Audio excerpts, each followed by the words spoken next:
Welcome to the OVW podcast, the unofficial podcast of Ohio Valley Wrestling. My name is Jack Minogues. I'm joined today, as always, by Brian Hines. Hey, Jackman. And we are joined as it's Thursday in the feed. You know what that means. We have a special guest. We were sitting down with Orion. Orion, how are you? Thanks for joining us. I'm fantastic. Yes, thank you for coming by. Right before we went on air here, we were having a conversation about like kind of the way that you view wrestling. Mm-hmm.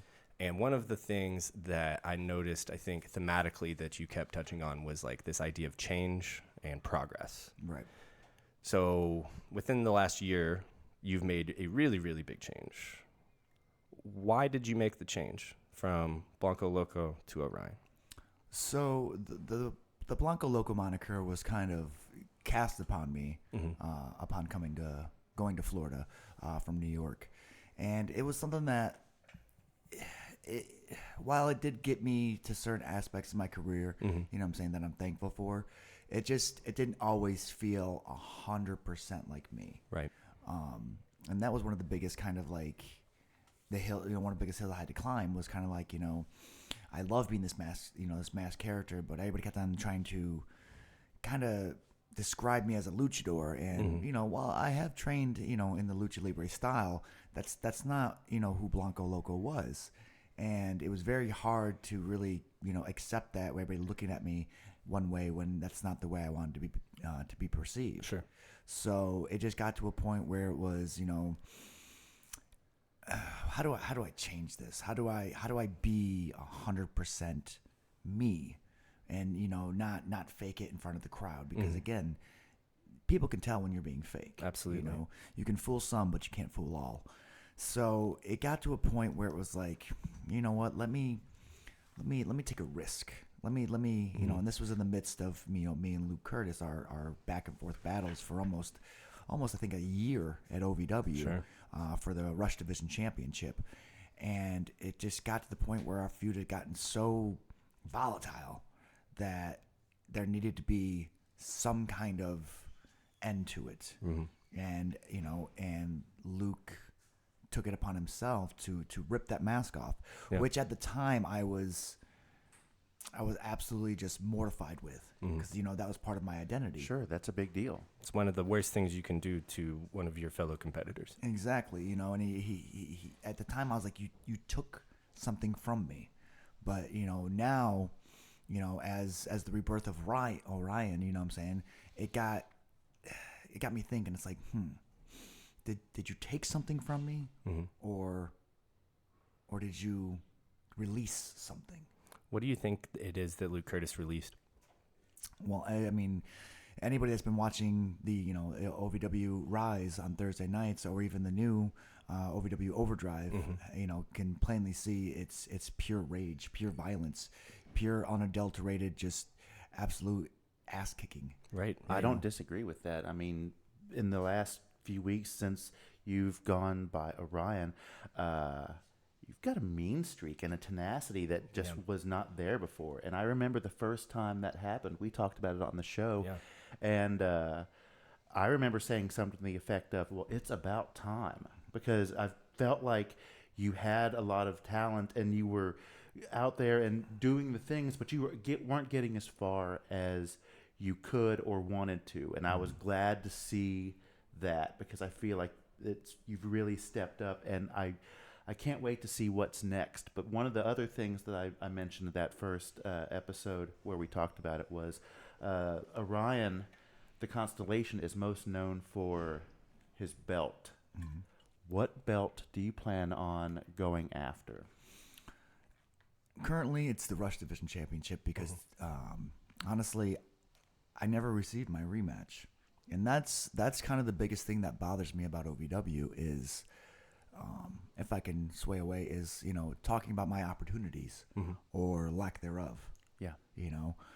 If you've noticed, OVW will take me any chance they get. Any chance they get, they'll push me into a main event picture. Look what I did with Tony Gunn. Look what I did in this ladder match.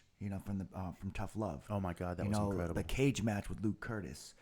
Saying the TLC match from I think like 4 months ago, and it's always, we need somebody amazing. We need somebody to fight. We need somebody to go out there and just put people in shock and awe and show everybody what they can do.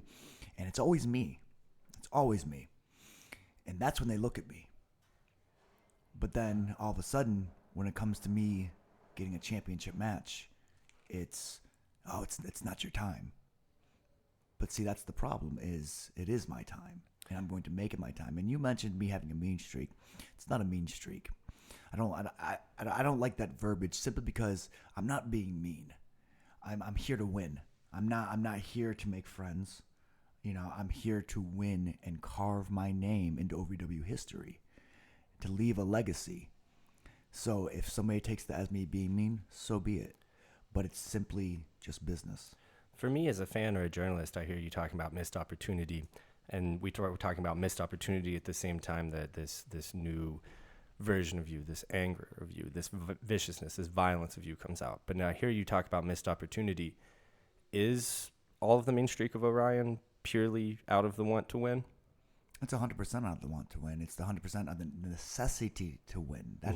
That's the biggest thing. Is everybody thinks that I'm here to beat people up and, you know, hurt them. I don't want to hurt anybody. It's not about wanting to hurt somebody. It's the need, like, I have to release my rage. And that's OVW's fault. Sure. That's Al Snow's fault.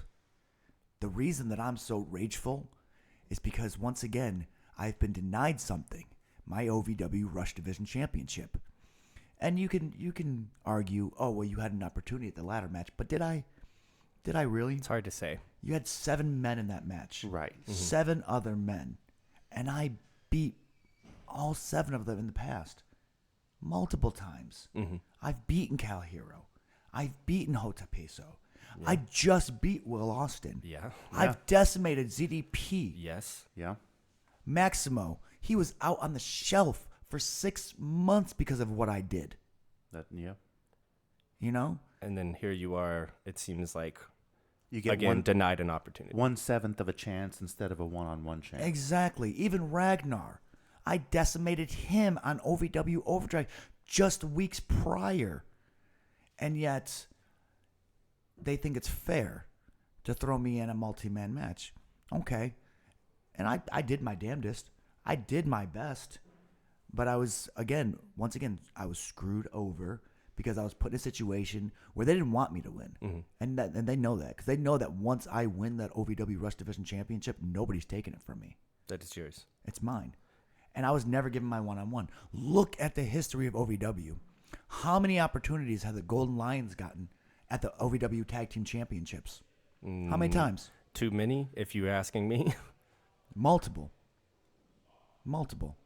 Luke Curtis, when I was Rush Division Champion, received 5 rematches for the OVW Rush Division Championship. 5. You have, as you said, yet to receive one. I have yet to receive one. I lost that championship in a triple threat match against Cal Hero and Luke Curtis. And I can own a loss. I can absolutely own I lost 100%. But where's my rematch?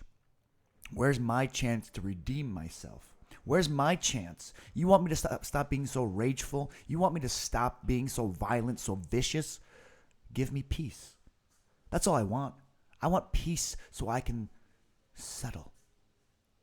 But not settle in a way of get comfortable. Just settle my mind. I'm rageful because I don't have what's mine. I'm rageful because I haven't even gotten the chance or the opportunity to get what's mine. Just like tonight in Manchester at the music hall. Am I receiving a one-on-one Rush Division Championship match? As you rightfully deserve, or as you feel you rightfully deserve? No, I'm going to assume I'm the not. answer is no. No, the answer is not. I'm in another multi-man Rush Division Championship match with 7 other men. Again, it is 8-man scramble match for the Rush Division Championship. So once again, the odds are stacked against me. And I have to fight an uphill battle to once again try and reclaim what rightfully I should have already had. You end up at OVW coming from Florida. Florida, really, really historically notorious wrestling community, wrestling state. You mentioned earlier in this interview you were in New York prior to that. Yes. Is that where you started? Is that where you were born? That's where I was born, and that's where I started training. Upstate New York, Syracuse. So how long have you been training? How long have you been wrestling, I guess is the best question. Oh. Gotta be at least 15 years now. I can definitely understand some of more, especially when you put it that way. You've traveled coast to coast, state to state, upended your life, moved all over the place. Country to country. Country to country. You have almost triple the amount of experience a lot of these other guys have, especially a lot of the other guys that you've mentioned in this conversation. Yep. I can definitely see where Orion is starting to, I can see where Orion comes from. I can see where Orion comes from when you put it that way. He's a necessity, and that's the biggest thing. It's a necessity because again, like you said, I get frustrated, I get rageful because I watch all these other men sit and get comfortable. You know, they're comfortable where they're at, and the only thing that I'm comfortable with is being uncomfortable, and I constantly make myself uncomfortable. Why? Because it helps me to succeed. It helps me to get better. It helps me to learn. These people, they're sitting on their own complacent ways. They have no conviction in the things that they want or that they do. Look at the OVW roster and tell me, of any of them, who travels as much as I do. Where all of you traveled in the last 6 months? 6 months. Yeah. The UK, Okay. London, England, all throughout there. I've done Canada multiple times. Tennessee, Kentucky, obviously, Florida, Georgia, Texas, California, all these places, North Carolina, South Carolina, London, Ontario, Toronto, Ontario. I think you're going to Japan later this year. Is that We're do I have working that on correct? Japan later this year as Okay. well. Oh, wow. Yeah. That's impressive. Yeah. So and that's going to be another stopovers. It's going to be another UK tour that leads into over in Japan as well. And that's like the biggest thing is like, again, and you look at the roster and you're like, okay, let me see. Where are these other people going? They're just sitting and they're just waiting. You know? You're out busting your ass. Exactly. And that's, you know, that again, that's where the frustration comes in. But it's okay. I understand. You want to be loyal to OVW. And that's fine. Keep your loyalty. I'm loyal to OVW. I'm very loyal. That's why I'm here. But loyalty only goes so far. And I will only be loyal up until a certain point to where I have to make changes. And those changes come in the fact of going from being the nice guy to now I'm going to decimate the entire roster until you actually look at me and see me for what I am. Who are you, Orion? I'm the Vision. I am the absolute best at OVW. There's no denying that. No. You can have your opinion. You have a very good argument. I won't say who I think is the best or who I think is the worst, that- but I do think you have a very good argument. You can have your opinions. I will never tell somebody that they can't have an opinion. But the pure fact of the matter is, pound for pound, match for match, you look at the history of OVW thus far since I've come into OVW, and I will tell you one thing: every single fan. It's why they always talk. That on the thing that the fans always talk about. Every single time, I take the highest risks, I fight the hardest fights, and they talk about me. But here's the thing: do they ever give me my flowers? No. And do you want to know why? Why? Because OVW has them trained like obedient dogs. They do. Think about it. Oh, everyone seems to have the same chance week in and week out. Everyone seems to be almost, like you said, conditioned to appreciate a certain kind of person or a certain kind of talent. Do you feel like you're on the outside of that? I think the fans wanted me to stay the giggly, bubbly, over the top Pikachu guy. And don't be wrong, I'm not going to sit here and lie and say I don't love Pikachu. I do love Pikachu. Everybody loves Pikachu. You know? Sure. I have a tattoo of Pikachu on my wrist. I play Pokemon every day, so I'm right there with you. I do too. I do love all those things. Yeah. But here's the thing. They wanted me to stay like that. They wanted me to be the nice guy. They wanted me to shake everybody's hands and kiss all the babies. But where did they get me? Nowhere. It wasn't until even as Blanco Loco, if you look at it, I was nice. And I lost to Luke Curtis again and again and again. And it wasn't until I just completely changed my gears and got violent that I beat Luke Curtis and won the OVW Rush Division Championship. What was it like to win that night? You have all this animosity, clearly, all this. I hesitate to use paranoia. Maybe I'll use the word anxiety about how you're going to be treated in OVW. Was there ever even a moment where you felt like you could actually celebrate being a Rush Division champion? The moment that I won and I beat Luke was serene. Mm-hmm. It was calming. It was finally it was a release. It was literally all this hard work that I've been putting in, all this frustration, all the, like you said, like, you know, the anxiety, the doubts, the fears, and everything like that. It just finally released, you know. And then instead of, you know, the following week, instead of being able to actually celebrate, it was literally, you know, out of the pot into the frying pan. Mm-hmm. Literally, because Luke was right there again. Give me a title match. Give me a title match. Give me a title match. And what did I do? As champion, I said, okay. And then I beat him. And it was, give me another chance. Give me another chance. Give me another chance. Okay. And I gave him another chance inside of a steel cage. No excuses. Right. And I beat him. And then it was, I deserve another chance. I deserve another chance. And then Venganza came out of nowhere. And it was Luke Curtis in a mask. You know? Was that insulting to you? It was, I don't want to say insulting. I want to say it was pathetic in my mind. Mm-hmm. Because, you know, Luke knew he had lost. And in that match, he'd lost as well, you know? And then he comes back and he gets into a triple threat with me and Cal, and he somehow pulled a victory and pulled the wool over everybody's eyes, and he won. And then a week later, he was stripped of the championship because Luke Curtis couldn't be champion because Venganza won it because of the contractual status. Right. And then you just watch this series of events after that, and it's like, okay, I had no time to celebrate. I had, you know what I'm saying, I had a good title reign. I think it was about 3 months, but it was always Luke Curtis. Mm-hmm. It was never giving chances to other people, you know? There was even, I mean... And it's not like there's any shortage of talent in that division. There's not. And I truly believe that the Rush division gets kind of pushed to the side. Mm-hmm. During my time as champion, and before that, we had a consistent viewing of, you know, the Rush division is top tier, top tier, top tier.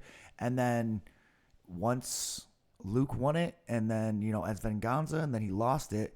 And that was the thing that kind of, you know, kind of peeved me. Mm-hmm. He won it. It was stripped of him. And do you know the next match that happened after that? I have a feeling I know what it is. Luke Curtis versus Cal Hero in a ladder match for the OVW Rush Division Championship. Doesn't make a lot of sense. Where was I? That's a valid question. The former champion. Why did Cal Hero get a rematch for the Rush Division Championship and not I? There's a word that we've heard thrown around about Cal Hero a couple of times. One of them was by your former teammate, Will Austin. Mm-hmm. And the word is nepotism. 100%. 100%. That's all you have to say. That's one thing that Will and I will agree on. And I'll say this about Will Austin. He's got all the talent in the world, but he stands in his own way. Mm-hmm. And I think that's the problem, is he's so concerned about everybody else. And he just thinks he's the greatest thing. And while you can have a great opinion of yourself, and it is fact, Will Austin is an amazing wrestler. He's an amazing talent. He's an amazing athlete. He does things that blow my mind. As, you know, you saw at Tough Love when he jumped off of a 20-foot ladder and gave me a cutter from another ladder. Absolutely mind-blowing. But Will needs to sometimes just listen and learn. Why do you think he didn't want to listen to you? I don't think you want to listen. We're two alpha males. 100%. We're two alpha males. We have the same mindset, but a different way of getting to that, you know, to that ultimate goal. Right. You know, and that's all it was. And a lot of people want to, you know, throw shade on it and be like, oh, it's, you know, they didn't click. To be honest with you, in our short time as a tag team at OVW, we were probably, you know what I'm saying, we were on the rise. Absolutely. But Will let his own ego get in the way. That's why I had to put him down. Do you think that you keep associating this word ego with Will Austin? Do you think that that's maybe just a reaction to that he didn't want to do it your way? No. I mean, Will Austin has an ego, and some of it is deserved. And there's nothing wrong, because every single professional wrestler should have an ego. I have an ego. Absolutely. I'm not going to say I don't. Every person in the world has some sort of ego. Yeah. You have an ego as a podcaster. Big one. Both of you do. But the thing, you know, the difference between me and Will is I know when to put mine in check. I know when to calm myself as to not get overly egotistical to kind of screw myself over. Will gets these opportunities, and that's what happened in our match in December. Is Will's ego got the best of him, and he lost, and I pinned him 1-2-3. One of the things that I always like to try to figure out with you guys when I get to this opportunity, this great opportunity to sit down and talk to wrestlers, is I always want to figure out where the sour grapes are. The more you talk about your status at OVW, the more you talk about the work that you've put in, not only at OVW, but across almost 2 decades as a wrestler. I'm having a really hard time finding the sour grapes. I'm having a really hard time figuring out why you're not actually just justified in being as angry as you are, as paranoid as you are. Do you think that there's anything that ever happened in your career that made you... Did you start finding a way to justify things after you were jealous, after you were upset, or is this actually the way that Orion views the world? This is how I view the world. There's realistically no sour grapes, because here's the thing. As much as I know that I deserve these opportunities, as much as I know I should have got my rematch, as much as I know that my way is the right way, I understand the world isn't fair. But at the same time, the world is also blind. And everybody thinks that I wear the blindfold for them. That's not why I wear the blindfold. I wear the blindfold so that in between the moments that I'm not in the ring or that I'm not trying to beat the living hell out of somebody, I can have some semblance of peace to myself. So you're right. You're having a hard time finding the sour grapes, but because there are no sour grapes. I don't consistently stick my mind into, man, I should still be mad about this. I should still be mad about this. No, I go out there and I will honestly do my best every single time. Just like tonight. 8-man scramble match. Is it fair? Nope. Should I have a one-on-one? Yep. Am I going to get in the future? Hopefully. But I can sit here and I can go out there and I can be upset in that ring, and I can be anxious, and I can be fearful, or I can go out there and beat the ever-living hell out of everybody in that match and take my Rush Division Championship back. So no sour grapes. Where could we find you on the internet? Where could we find you on social media? It's pretty sure it's all the same. Just Instagram, Twitter, and TikTok. It's just the Orion X. And that's, Facebook is the same. The Vision Orion, thank you so much for joining us today.